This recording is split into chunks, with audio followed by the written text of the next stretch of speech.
Disney Doctor Who, Christmas 2024. Joy to the World by Steven Moffat. In typical Steven Moffat style, this episode starts with World War II imagery, and the Disney Doctor comes out of a door that's always been locked, offering a sandwich and a pumpkin latte. The people in the room are very confused by his presence, so the Disney Doctor goes back through the door. He then does the same thing to a woman on a train, reading Murder on the Orient Express, then Mount Everest, and then we, the viewers, proceed to the next location, which is the Sandringham Hotel in London 2024 Christmas Eve. A woman named Joy, played by Nicola Coughlan, gets out of a cab, goes into the hotel, and gets a room from Anita, the desk attendant. Joy is settling into the room when the perpetually locked door opens and a Silurian comes through with a briefcase handcuffed to his wrist. Joy points her hairdryer at him, which he apparently mistakes for a gun. Then the Disney Doctor comes through the door and the opening credits begin. When the credits end, we're in London, Christmas 4202, and the TARDIS materializes at a place called the Time Hotel. The Disney Doctor exits the TARDIS, in his bathrobe, yawning, with 2 coffee cups in his hands. He goes and gets milk, much to the chagrin of a hotel employee, because the Disney Doctor isn't actually a guest of the hotel. The employee seems to imply that the TARDIS is a portable toilet, and the Disney Doctor makes comments to the effect that the hotel employee is an idiot. The Disney Doctor lies to the employee, telling him he's there for some sort of inspection or something, and the employee vows to not let the Disney Doctor down. There's a guy in the hotel lobby with a briefcase handcuffed to his wrist, and the Disney Doctor wants the hotel employee to keep an eye on the guy with the handcuffed briefcase. Briefcase guy goes into the bar and tells the bartender that the starseed will bloom and the flesh will rise. The briefcase detaches the cuff from the current carrier and attaches itself to the bartender. The previous carrier burns up dead, and this happens a few more times, with the briefcase detaching from the current carrier and attaching itself to someone else and killing the previous host. And it eventually kills the hotel employee the Disney Doctor recruited to help him. It's then transferred to a Silurian. The Silurian uses the door to Joy's hotel room, and the Disney Doctor then follows. So now we're caught up to where we were before the first credits ran. Instead of being smart, Joy is stupid and manages to get the briefcase handcuffed to her. The Silurian dies. The Disney Doctor opens the case, which triggers a countdown to the carrier's death, Joy being the carrier. Joy closes the case at the last second, but then a code is needed to fully stop the countdown. The locked door of the room reopens, and a future version of the Disney Doctor pops through with the code. He takes Joy with him and tells current Disney Doctor he has to stay there and go the long way around to get the code. So current Disney Doctor is trapped in 2024-25 with his TARDIS gone and just has to live like a regular person. Current Disney Doctor rents the room for a year and goes to work for the hotel. He befriends the manager Anita and collects TARDIS figurines.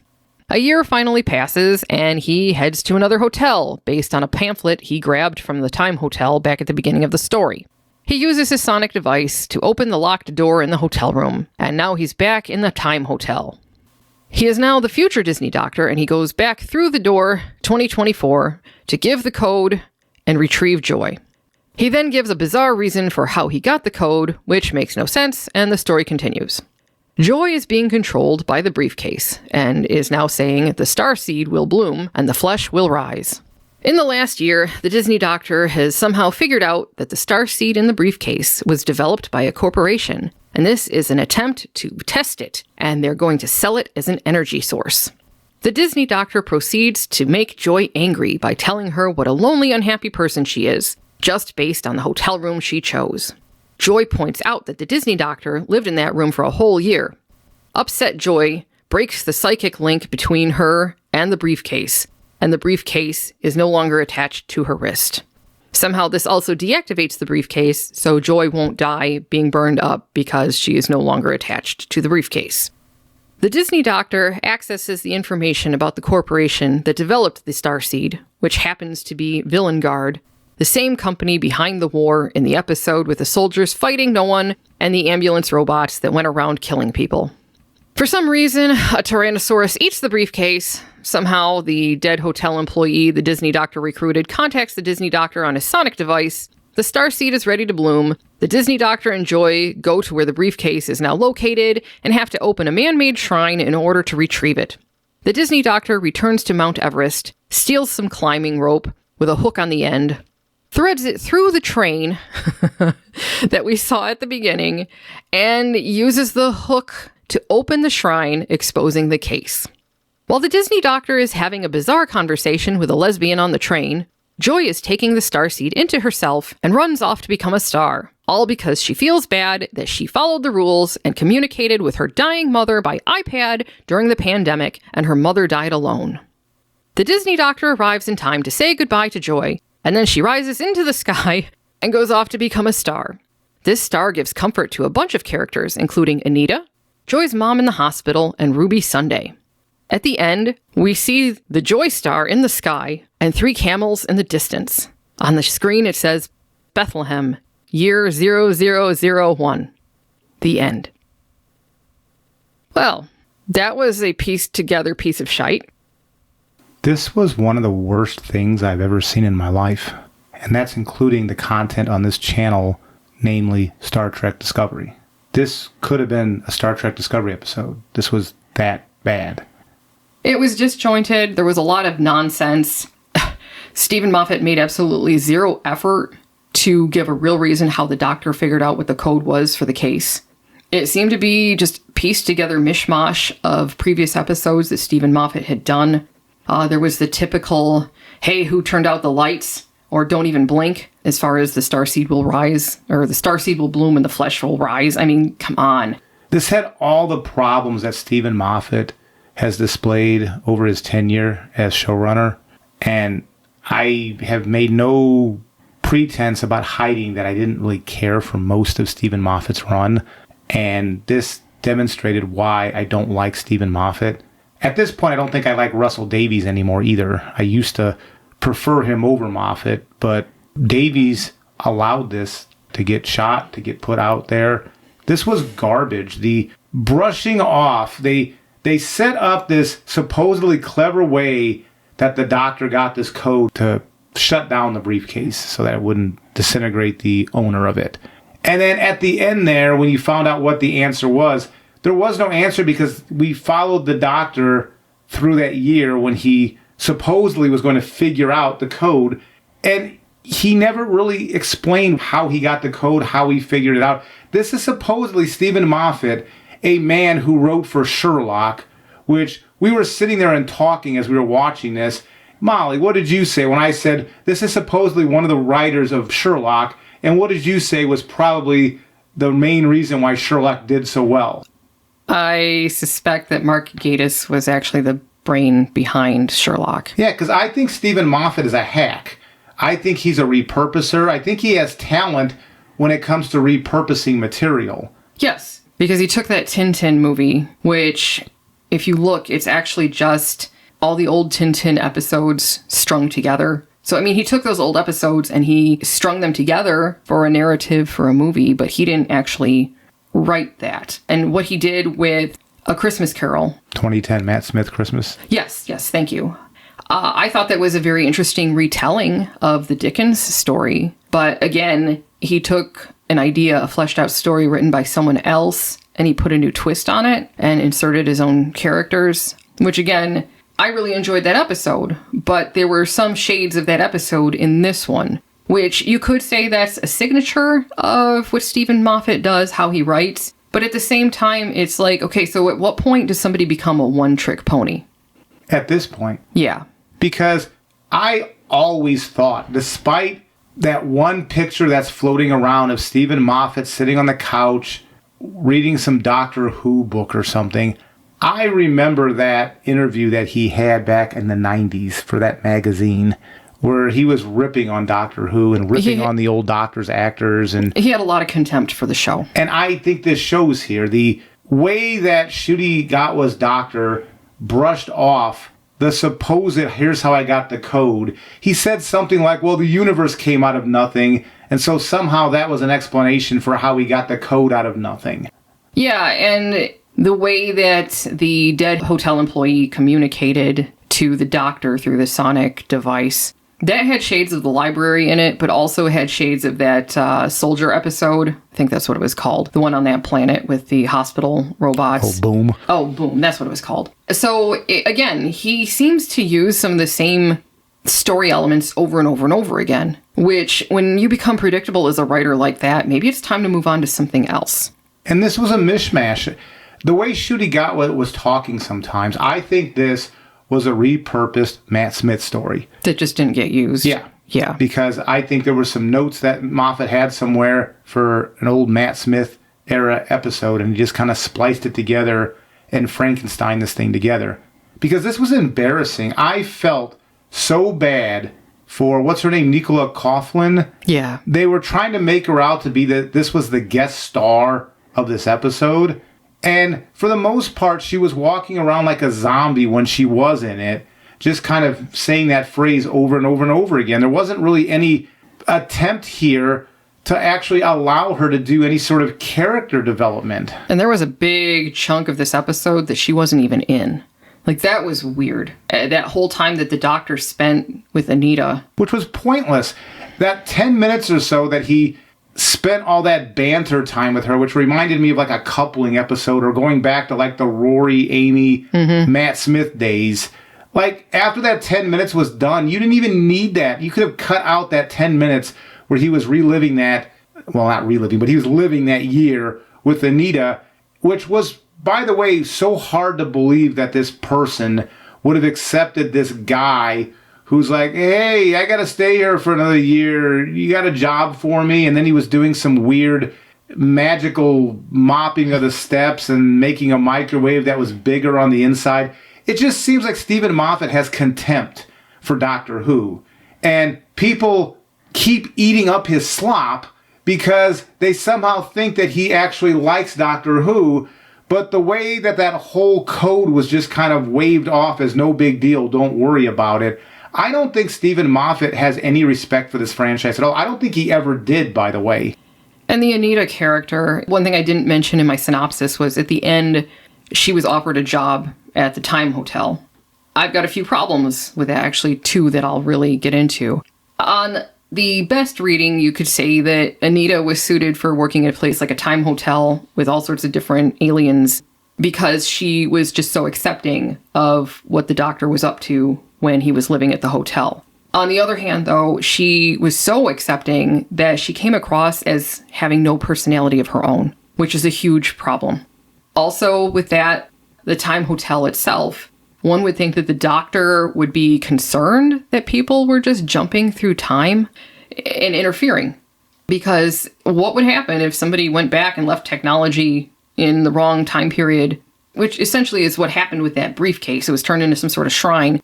But they didn't discuss what kind of shrine that was or what the negative aspects of that were. This episode cheapened time travel. It sure did. It made it a joke. In fact, they didn't even call it time travel. They said because it's some contiguous continuity, it's not really time travel, it's something else, or it was some hand-waving garbage like that. Again, I don't think Steven Moffat respects Doctor Who, respects time travel, respects any of this Science stuff. Science fiction, logic. Yeah, cause effect. Yeah. I mean, because there were shades of that Minotaur in the hotel episode. I saw some of that in there. The imagery at the beginning was very The Empty Child as far as the London air raids when we were first introduced to Captain Jack. I wasn't trying to be a phobe or an ist when I mentioned that the Disney doctor was talking to that lesbian on the train. I'm saying that because in the episode, they made a point of making sure that we knew that she was a lesbian. That was like her only point of existing there. Yeah. It was just to explain that. And going along that same line, it was weird that year with Anita.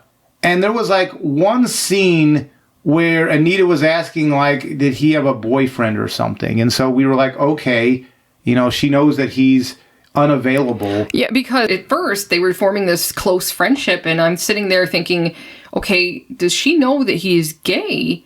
Or is she investing time into this relationship thinking it's going to go somewhere romantic, and there is no way it's going to do that? Fortunately, they did have that throwaway line where she asked if he had a boyfriend, because it showed that she was aware that this was just friendship. But then right after that, then she was like spazzing out that he was leaving not that she was losing a friend, but it almost felt like she was wanting to spin up more than that with him. It was really weird how they handled that. Well, especially since when he was leaving, he said something about he's got a complicated life, and she's like, "Oh, are you married?"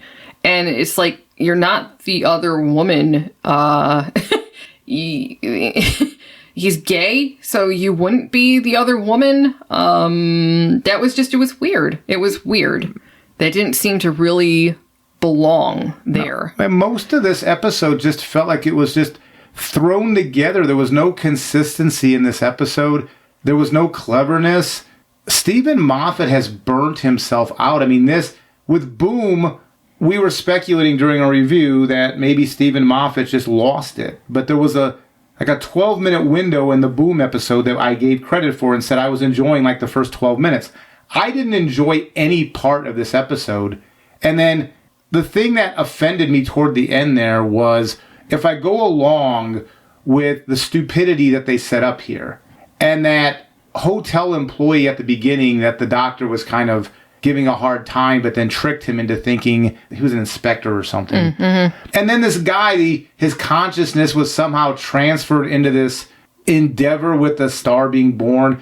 But then he was like, well, I don't want to let you down, sir. I'm going to try to, like, his consciousness was going to try to figure out how to help the doctor out. And it's like, dude, your loyalty is based, if I go along with the whole stupidity of this episode, it was based on a lie. The doctor was never an inspector or whatever he showed you that he was. So your loyalty was misplaced on a lie. Well, that wasn't the most offensive thing about this episode. There was one thing that I thought was the most offensive thing, because it seemed like the whole motivation for Joy, as far as why she was locking herself away in that hotel room for Christmas, because she'd followed the rules and had talked to her mother on an iPad while she was dying in the hospital during the pandemic. That really, in my opinion, felt like it was something that a lot of people went through, and Steven Moffat was exploiting that. I know people went through that because I went through that. I lost a family member during the pandemic, and she was sick, and I couldn't visit her because of the pandemic. So I was in a very similar role to Joy. And I didn't lock myself up and do whatever else stupidity that they set up here. I don't know, maybe Steven Moffat was basing this on a personal story of his own, but something like that deserved a better story than this garbage. And, well, the fact that it was being used as a prop, basically, that hospital room the mother was in, I didn't see any indication that this was during the pandemic. I don't know what it was like in other countries. There was no coughing, she was just laying there. The hospital didn't seem to have any sort of urgency there when it came to what were they dealing with? What was the overrun? That the mother seemed to be quite comfortable in her bed talking to her daughter on that iPad or whatever it was. I don't know. Maybe I'm nitpicking, but that didn't even need to be in this episode. And then the doctor, he was making all these assumptions about what Joy was, what her personality was, based on what hotel room she picked. And then he was giving some dime store psychology about, well, your hotel room tells you who you are. No, it doesn't. Usually when I go to a hotel, do you have an open room that has these amenities, a king-size bed with this, and this?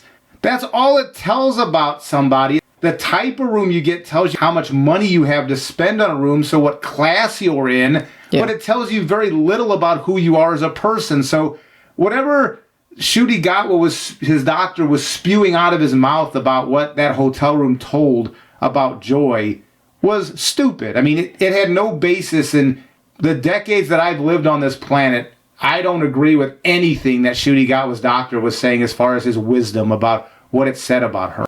This whole episode just, I think, went to show that Steven Moffat is completely out of touch. He's gone. What he wrote there, I think it was just pieced together crap that he didn't use when he was showrunner. And these people will eat it up.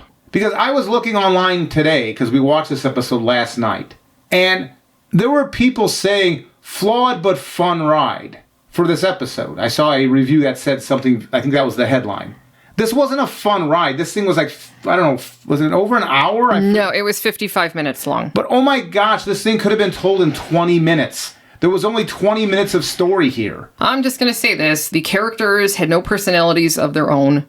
The story moved them along, not their own motivations. Anita had no personality whatsoever, to the point where she was just passive. Joy she didn't need to be in that. Yeah, You could cut out that whole segment that the doctor lived, because he didn't figure out the code through any sort of detectiving. Like, that was just a waste of 10 minutes of the episode. It meant nothing. Anita meant nothing in this episode, other than, I don't know, some weird thing that Steven Moffat was doing with whatever banter he wanted to do for that 10 minutes between her and the doctor. Joy came across like an idiot. A broken person, too. Yeah. Yeah, and the whole reason she was broken was because of how her mother died in the hospital by herself during the pandemic. I mean, I hate to harp on that, but that just, it really, really rubbed me the wrong way. And at the end, I mean, we were making the joke because you couldn't tell what happened because it was off screen, but, like, did you eat that star, or did you, like, combine? Like, how did that star get inside you and you became the star? And then, again, I realize I'm asking ridiculous questions, but then when she turned into that, I'm going to be kind here because I don't want to use their stupidity they did. When she turned into that illuminated ball that flew up in the sky, and then it traveled for like 5 seconds and stopped at its final location. Again, I'm not trying to be a jerk here, but how fast were you going? Faster than the speed of light? How did you finally set up in your final place as your star in the sky after like 5, maybe 10 seconds? Maybe she was still traveling away. It just seemed like the size stayed the same because of the distance. And then at the end there, when she was the star of Bethlehem, I mean, we kind of made a joke about that a few minutes beforehand. And then when it happened, we looked at each other and laughed so hard. Because I don't mind suspending, even for Doctor Who, the Christmas episodes. Because Voyage of the Damned is a retelling of a combination of like the 97 Titanic movie with the Poseidon Adventure. And there's a lot of silliness in there. And I'm not going to pretend that you should take every bit of seriousness going on in that episode. But that was a much more enjoyable ride. And Kylie Minogue's character that they were pushing as she's going to be in this episode, she actually had a role that mattered, and her ending was very similar to Joy's at the end. And when she died, it meant more of an emotional impact to me than when Joy turned into that, whatever the hell it was, son. Well, Astrid, the Kylie Minogue character, she had her own personality and backstory and everything like that actually was developed throughout the episode, unlike what happened in this one. I don't understand how this got past editors and executives at, I guess we'll say Disney as the final American solution, but Bad Wolf Productions, which I guess is through Sony.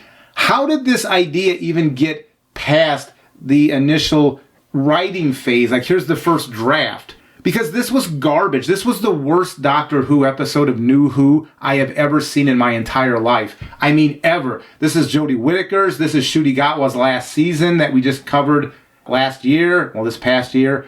This is the worst thing I've ever seen coming out of New Who. This is on par with some of the Star Trek Discovery stuff, which is the worst things I think I've seen ever. How anybody could have enjoyed this episode as even a fun ride, they must shut their brain completely off and not have any critical thinking at all. If you went through and you started checking off boxes, like on a list, it did check a number of boxes when it comes to certain things that are, I guess, expected to be included in modern storytelling. Logic not being one of them, mind you. I get you where you're coming from. And I think... But shouldn't they have put like a useful story to kind of wrap it all together? I don't think that's on the list. Like, you have to check these certain boxes, and logic is not one of them. Good story, not one of them. Last season with Ncuti Who, almost, I think every episode I'd have to remember... But I think even Space Babies was probably the only one where it's like, well, I don't think I can fix this. But every other episode, I think we spent time in our videos talking about, oh, well, this was a cool idea. Maybe they could have done more with this or more with this and less with this. This was garbage. There was no fixing this episode. It was garbage. It was hodgepodge, glued together garbage. There's nothing positive I can say about this at all. There's not a single positive thing I can say about this episode. Not a single thing. It was garbage. It was too long. It had stupidity from beginning to end. When that clerk or whoever that was disembodied his consciousness, was helping the doctor, it was based on a lie. So his loyalty was based on a lie, which I don't think that's a good message to get out to kids who are watching this, that it's okay to have loyalty if it's based on a lie. Because we often talk about the morality of Star Trek Discovery and how we don't think it's good to be pushing certain things and having younger people eat that stuff up. Well, I think in this episode, having a younger person say, oh my gosh, the loyalty of that guy to help out the doctor, but it was based on a lie. So having somebody in their afterlife form helping you out based on a lie, I know it sounds stupid even explaining what happened there, but just the concept of what they set up, you should not be wanting kids to believe that's a good thing. It's based on a lie, but he's still being loyal to me. No, no, no.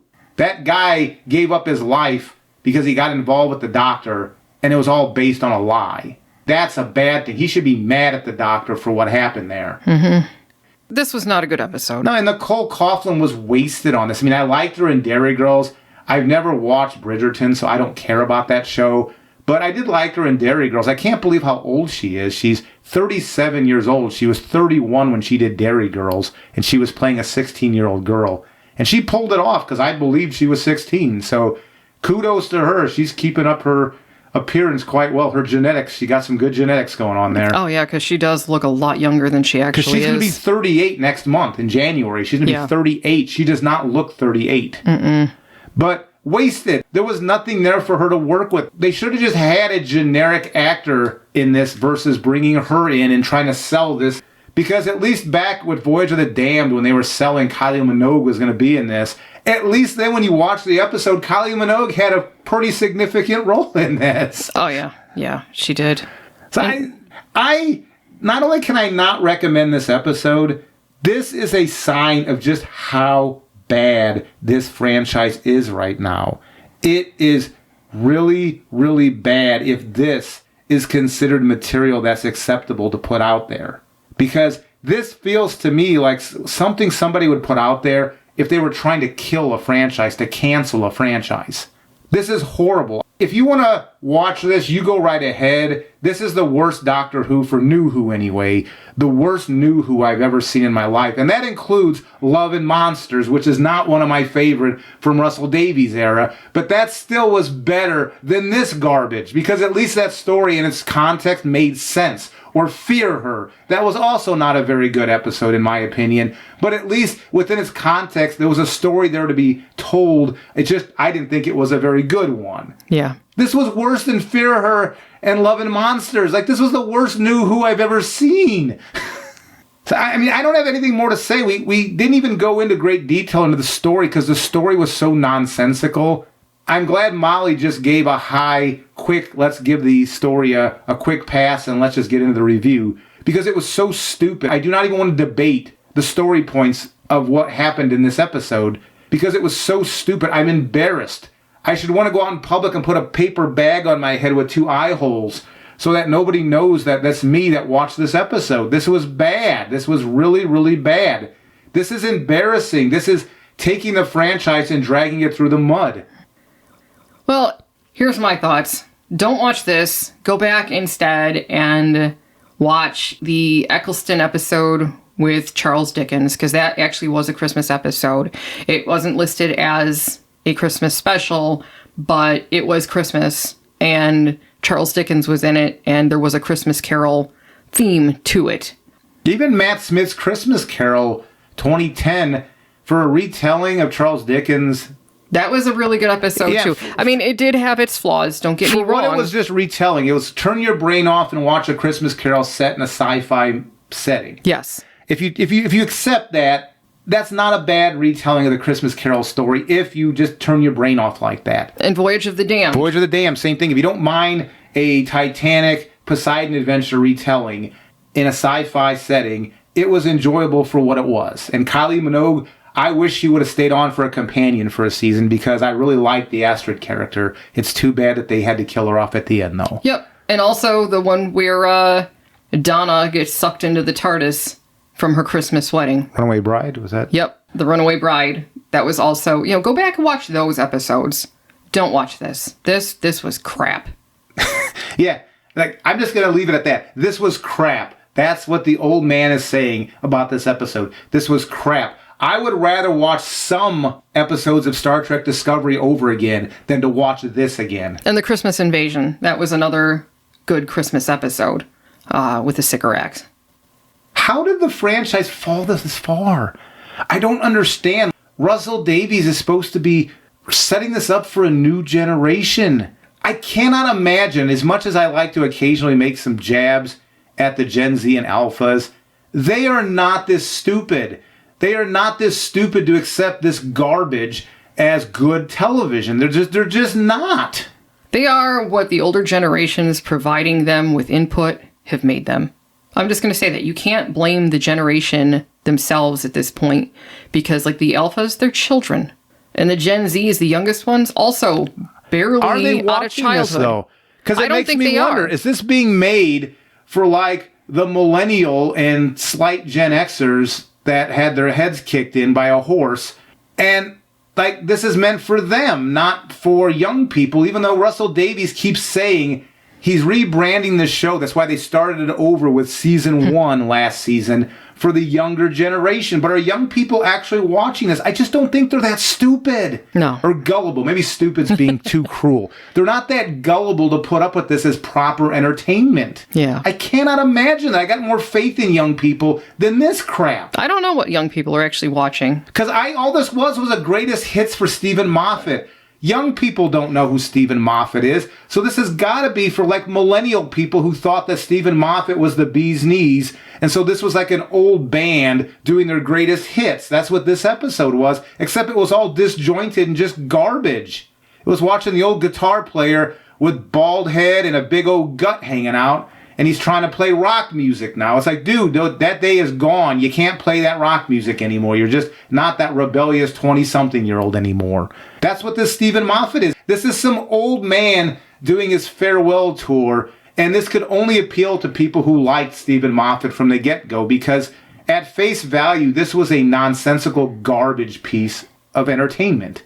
And it's even sad to call it entertainment. And as people on this channel know, I've been sick over the past few months, actually pretty decently sick. And despite how I sound now, I'm still not 100%. I'm still recovering.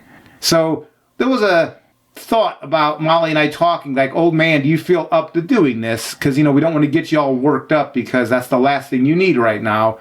And it's like, yeah, I think I feel I'm good enough to do this because this was such garbage. This was garbage. It would have been nice to say, you know what, Molly, I want to do the video because this actually had some good stuff in it. Maybe this series is turning around. But this was garbage. It was like, yeah, you know what? Just keep 911 on the phone there on speed dial to get ready to call in case something goes wrong here. But this was garbage. This was garbage, and I had to do the review with you. Even though I'm not 100%, my voice is barely hanging on right now. But this was garbage. I am tired of garbage. 2025, not only do I want to start feeling better in 2025 physically, but I want better television in 2025. I'm sick of this crap. Discovery is finished. I don't have to watch that garbage again. Russell, figure it out. Put good stuff on the screen. Because then we watched on YouTube, they had like a teaser trailer for season 2 of this new Shooty Who. And I don't even know what to make of that. It looked like one of the things was like a movie screen, a cartoon character that was coming out of the movie screen. And I don't even know what that was about. Honestly, I don't care at this point. It sucks we're going to have to watch it, and it's probably going to be garbage. Well, it's sad because, yeah, watching that trailer, I didn't see anything there that piqued my interest. However, I go back and I rewatch back from like 2005, and I still enjoy those episodes from Russell's first tenure as showrunner. So you tell me, I don't think it's about me changing because I still like his original stuff. What I think this is about is that what's being churned out now is substandard crap. And is anybody watching this? I don't think young people are watching this. If you're a young person, a Gen Z or an Alpha, and you like this, I mean, let us know, and let us know why you liked it. But I can't imagine in great numbers they're watching this. This has got to be made for the millennials that thought Steven Moffat was the coolest thing ever. And if you're a young person who's watching this stuff and enjoying it, please let us know if you watched the 2005 era. Because if you did, are you seeing the callbacks or the stolen pieces, shall we say, I don't think that are appearing now? I don't think they care. Like we talked about during our Discovery stuff, I don't think plagiarism, even if you're plagiarizing your own crap, I don't think they care. I don't think young people care about plagiarism, even if you're just repeating your own work. It used to be music when bands would go on for too long, they were so repetitive that you stopped buying their albums because it just sounded like it was all the same crap. They ran out of stuff to talk about or to sing about. And that's what this is. Steven Moffat has nothing else to tell. Russell Davies, I don't think, has anything else to tell. He completely did everything he was going to do creatively with Doctor Who back in his first run. Steven Moffat, the same thing. In fact, Steven Moffat was kind of chased out. Well, actually, so was Russell Davies. There's no more to tell. These old guys have nothing else to tell. And I'm an old guy. I'm not saying just because you're old that you don't have stuff to tell. But once you get it out of your system, if you've got nothing else inside of you, go retire. You're done. You're done. You got nothing else to talk about. They have nothing else to tell. They're just rehashing the same crap over and over and over again. This was a greatest hits album. This episode was a Steven Moffat's greatest hits. That's what this was. Because you can go through, there were articles that talk about all the stupid Easter eggs that were in this episode. And I say stupid because that's all that was in this was Easter eggs. The only way anybody could enjoy this is for the Easter eggs, not for the actual story. When are we going to start demanding new content instead of Easter eggs from the past? Give me a break. What, does it make you feel clever if you pick out all the Easter eggs? Is that how you feel important and good about yourself? Seriously? Don't you want to be challenged with something new instead of some fucking memory game? If you enjoyed this episode, power to you. I'm not usually one to just jump on somebody and just call them names. But I'm just saying I don't understand at all where you're coming from. There was nothing here that I got anything out of. Like, nothing at all. I can't even... Like, usually I can dumpster dive an episode and pick out some stuff that I thought was pretty good. I have nothing I can dig out of this episode. This was an embarrassment. This shows how embarrassingly bad Wolf under Russell Davies' second tenure is. This is horrible. The Boom episode was much, much better than this because I could pick out pieces of it that I could say, well, if they would have done more with this or a little bit less with this, it would have worked for me. There's nothing. The only thing you could do with this episode is throw it in the garbage can and burn it. There's nothing to pick here. They wasted the guest appearance of Nicole Coughlan. They wasted her. This was an embarrassment for her. She's not going to want to run this as any sort of, hey, this was the episode of Doctor Who I was in. She's going to be embarrassed. She's not going to want to be proud of what this was. She didn't even get to do anything in it except walk around and talk about how the flesh was going to rise over and over and over again. Okay. Yeah, this was bad. So anyway, Molly, that's all I got to say. I'm not feeling the greatest right now, but I got enough juice in me to get a little bit of energy out of me. Now I got to go lay down for a couple of days now to recover from this crap. One last thing I do want to add is that obviously the project that we were working on has been put on hold for a while since the old man has been ill. We're hoping to be able to start working on that again in the new year.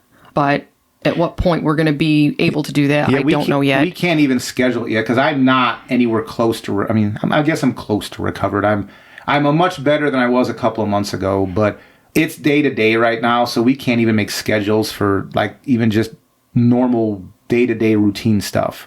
That's how iffy it is right now as far as going around how I feel every day. You've got a few more months that they've estimated it's going to take. So, we'll just have to, again, like you said, take it day by day and just see how your recovery is going. Being optimistic, because the prognosis on the old man is good. I am supposed to recover fully. It's just a matter of how long it's going to take. But once we can start setting schedules out and our days are more predictable, then we can start planning our project out a bit better and we can talk more about it. Because actually it's quite exciting what we've been working on, at least for us. I think it's exciting. And once we can share what we're working on with you and show bits and pieces of what we've worked on so far, I think that you might get on board with it too. That being said, thank y'all for coming back, because I know we've been away for a while. It's good to be back, and hopefully we'll have another video up again fairly soon. At least that's the hope. And let us know what you thought of this episode. I mean, maybe you liked it. Share that you liked it. Let us know why you liked it so that maybe we get a better understanding, because I hated this episode. It was embarrassing. But if somebody liked it, maybe they can explain to me why. Maybe I'm just not looking at the right pieces. So let us know what you guys thought of it. We can have a conversation in the comments below. Take care.